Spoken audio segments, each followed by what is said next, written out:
Welcome back to Life with the Spectrum. I'm your host, Gina Cavalli. I'm not a doctor, but I am a mom who lives life with the spectrum. And as we take this journey, I promised you we would bring you the latest in therapies, the latest cutting edge in stem cell research, talking to families, advocates, and everyone in between. And I'm so excited to speak with you, Mr. Taylor Duncan. Thank you so much for coming on my show. Thank you so much for having me today. It's so exciting to be with you and to share the love and joy about what alternative baseball is all about. Now Taylor, please explain. So you do have autism spectrum disorder, correct? Yes, ma'am, definitely. And what inspired you to start a league like this? Well, first of all, I was diagnosed a long, long time ago, and I didn't have the opportunities to play traditional sports growing up because where I lived in Paulding County, they really didn't have them for those with disabilities with that traditional focus, much less many other opportunities for those with disabilities either. And I noticed that the programming that were out there was often for kids, as great of a job as they do. There needed to be more for those over the age of 15 after they graduated out of high school, because what often happens, and I've seen this happen across America, is that after many graduate out of high school, basically the services and the eligibility just stop like a cliff. Yeah. Like the Macho Man Randy Savage music stops. Guess what else stops? So does everything else. Right. So how long has your alternative baseball league been around? Since January of 2016, I started there. We started in Cobb County with around 6 or 7 players, and then once we were covered on national media, ESPN, I saw your video. It was terrific. Yes. That was fun. That was a really fun experience. Craig Melvin with the NBC Today show. That was a lot of fun too. And not only did we get to tell our story to those individuals, but they helped us portray it to the masses so that we can expand to bring this needed opportunity across the states, and even still trying to help the interests in Canada as well, because we've got a trademark that has been registered up in Canada. We're just waiting for the paperwork to finish up so that we can start opening teams in Canada. So we're not just talking about people locally participating. Taylor Duncan, who started this alternative baseball league, you're talking about other states are doing this now, and now you're trying to move into other countries? That's right. Yes, ma'am, because we realize that it's a needed activity, a needed option, a needed opportunity for those on the spectrum, really all over the globe, because in some areas they just don't have the opportunities, period. Can I just ask you this? Are your mom and dad like so proud of you or what? Yes. They tell me they are. Sometimes I get on their nerves because I talk about so many of these big ideas and these hugely ambitious ideas that obviously take a very long time to actually form and perfect. But the thing is, I get out there and try. No matter what happens, whether I succeed or I fail at something, I always take what I learn from it. I take the positives out of the experience and I apply it to the next experience or another attempt, just in a different way. Like the quote with Thomas Edison, I found 10,000 ways that didn't work. I didn't fail, but I found the one way that did. We're here speaking with Taylor Duncan, who created and owns an alternative baseball league. It's now branching out into other states and into other countries. Now, is this a full-time job for you, Taylor? It is. Yes, ma'am. Definitely. I've been doing this throughout the COVID pandemic as well. And even though we weren't able to really have the activities during the last 2 years because of COVID, now we're getting back up and going. And during that time, when professional sports were also canceled, a lot of the news stations from across the country in both big and small markets were looking for new sports content other than, well, Trump and COVID, because those were the two hot things at the time. Well, I have to be honest with you. Like, I watched a couple of the videos that you sent me. One, of course, the one that you were featured on ESPN, which I just think they did a phenomenal job. And two, I saw you all dashing and debonair in a suit. You were up on stage. Are Absolutely. you also a motivational speaker? Because if you're not, you need to be. Oh, yes, absolutely. I have been in Toastmasters International the last few years.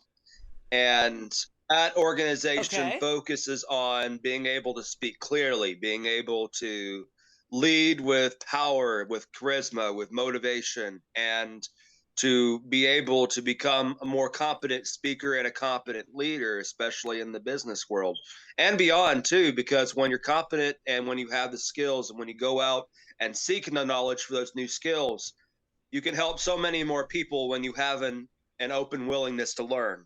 So they were very accepting of you being on the spectrum and coming in and being part of this. That I love to hear. And what is the name of that? Toastmasters? Yes, yes, ma'am. Do you have to be a certain age to be part of that?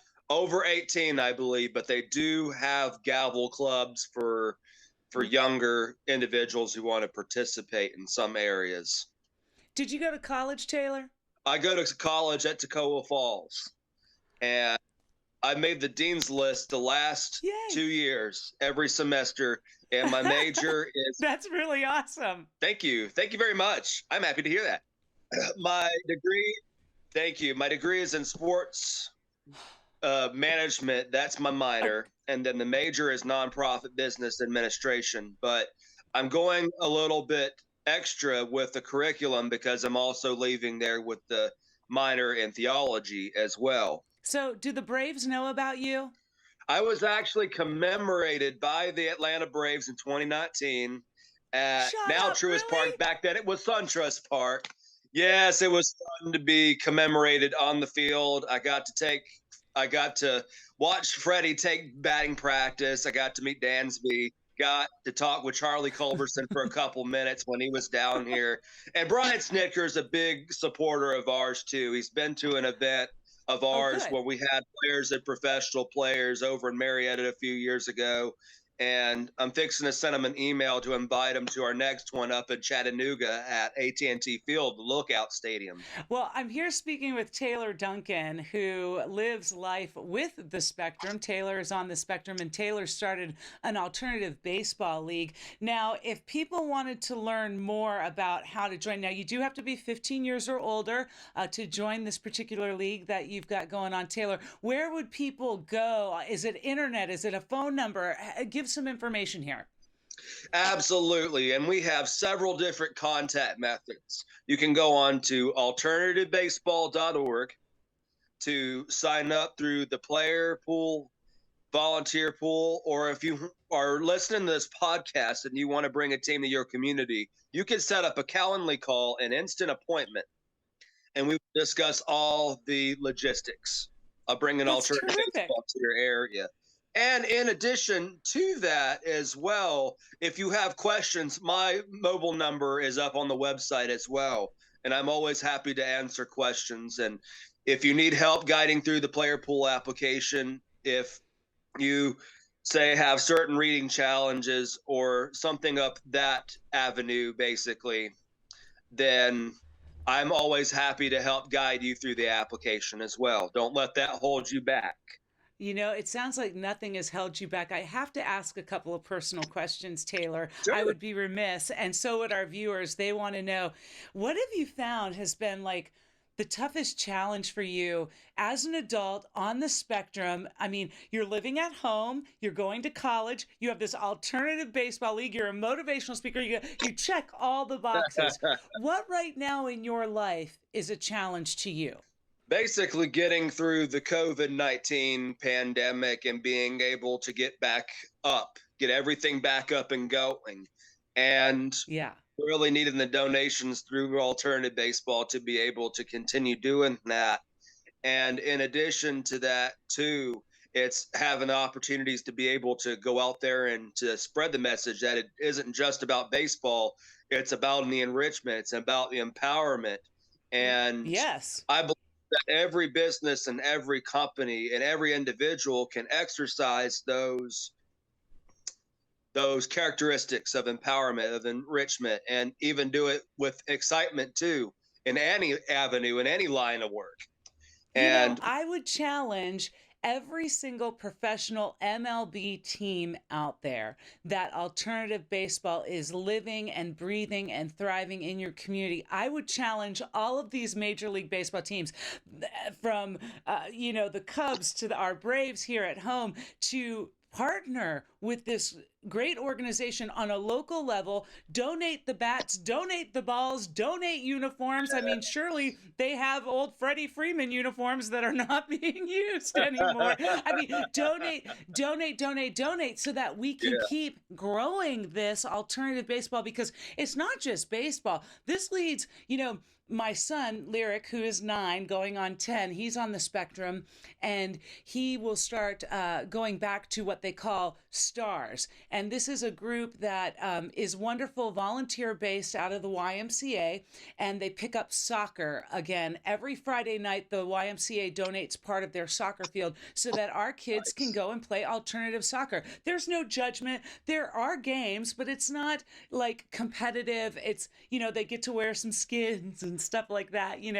They get a nice t-shirt, but it really gives an opportunity for the kids to be out there. And I would imagine taking it, because kids kind of age out of STARS, that this alternative baseball or alternative soccer, if you can get that going, would be terrific opportunities for younger adults, or adults period, and not just on the spectrum, but adults with MS or adults with Down syndrome. I would imagine every disability is welcomed, correct? Absolutely, 100%.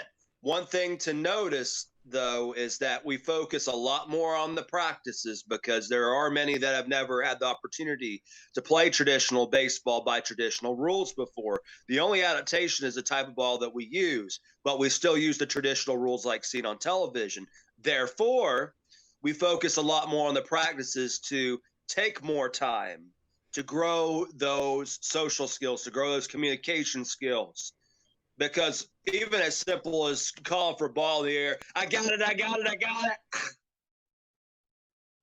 You're teaching those communication skills, and you're teaching them to communicate that to their teammates. Right. And to be able to build team chemistry. And guess what else requires those skills? Guess. What? Employment. Amen. And all adults have the opportunity to go to work to whatever degree that they can. So I agree with that. This is wonderful. Absolutely. And if there's any dreams that they want to go after throughout or beyond the diamond, we want to be able to set them up for success, that they can succeed with the right support system. Now, I know alternative baseball, you said .org or .com? .org.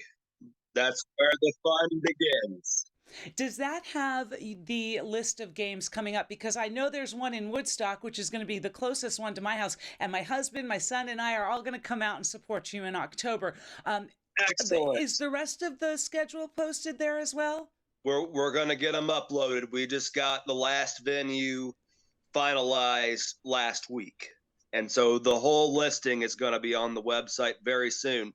But we do have information about the game in Chattanooga at AT&T Field. For that one, we're bringing former Major League players. They'll be playing alongside alternative baseball players from across the country, from Washington all the way down to Florida.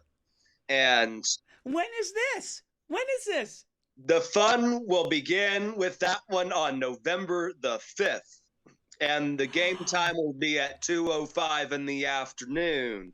And not only that, too, but we're going to extend the gate opening times as people arrive on the tram from the parking deck that the city of Chattanooga has. It's free to ride, and I always love riding it just to see the city and that sort of thing, too.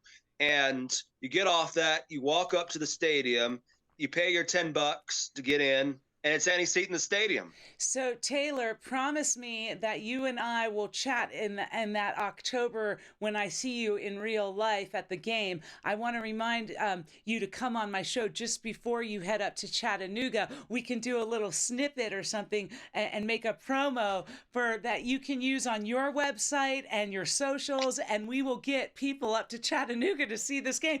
This is wonderful. We're trying to fill those stands. Yeah, you sound like you've got your act together. I mean, peanuts and Cracker Jacks alike. I mean, everybody wants to be part of this alternative baseball league. One more time, I'm speaking here with Taylor Duncan, who is the founder of Alternative Baseball. And it's not just here in Georgia. This is now in how many states, Taylor? Around 14 states and growing. Around 14 states and growing. And now you want to take it to Canada.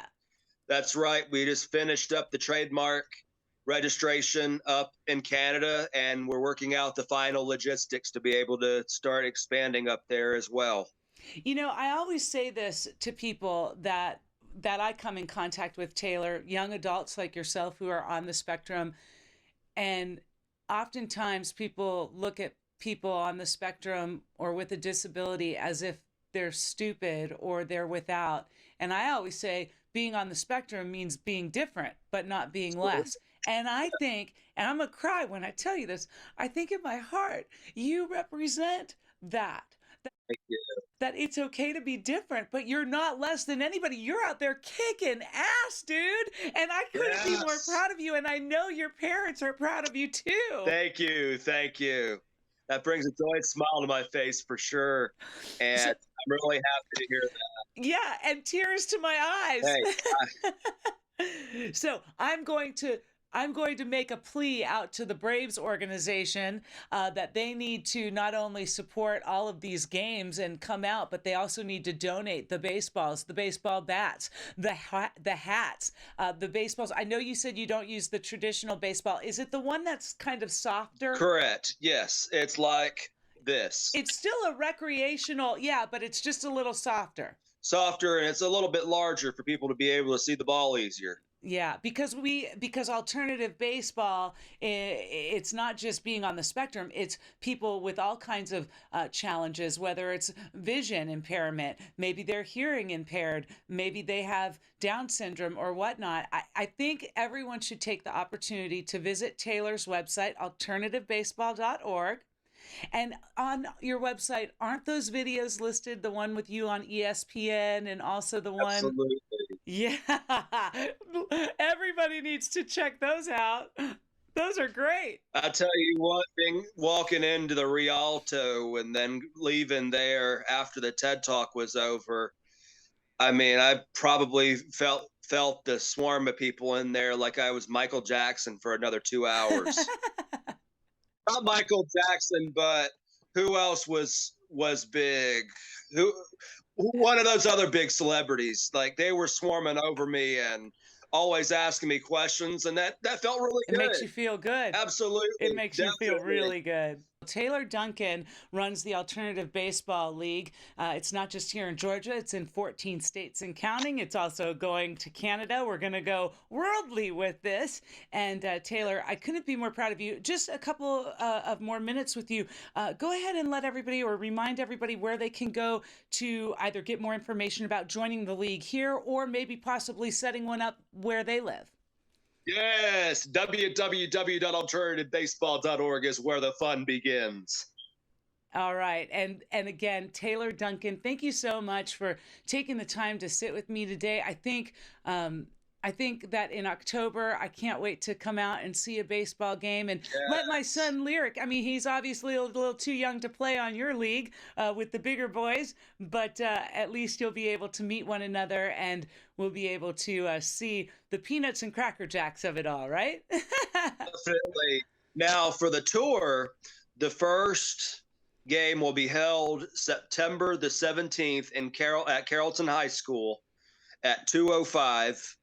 On the 24th, it'll be held at Hiram High School at 6:05 in the evening. And then October the 1st will be in Rome at Heritage Park, Rome High School's baseball field at 2:05.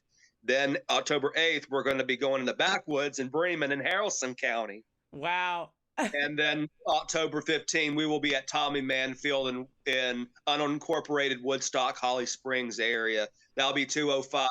We're going to be there. Yes, yes, we're so excited to meet you.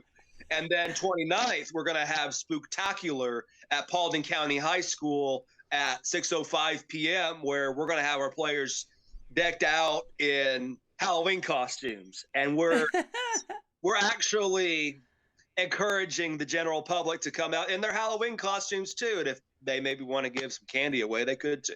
I love this. I love you too, Taylor. Taylor Duncan, everyone, thank you so much for taking the time to speak with me today. Remember, we want you to like, comment, share below. If there's someone that I need to be speaking with, let me know. DM me. No question is too big or too small. We can tackle it together. We live life with the spectrum. And until the next time, we'll see ya.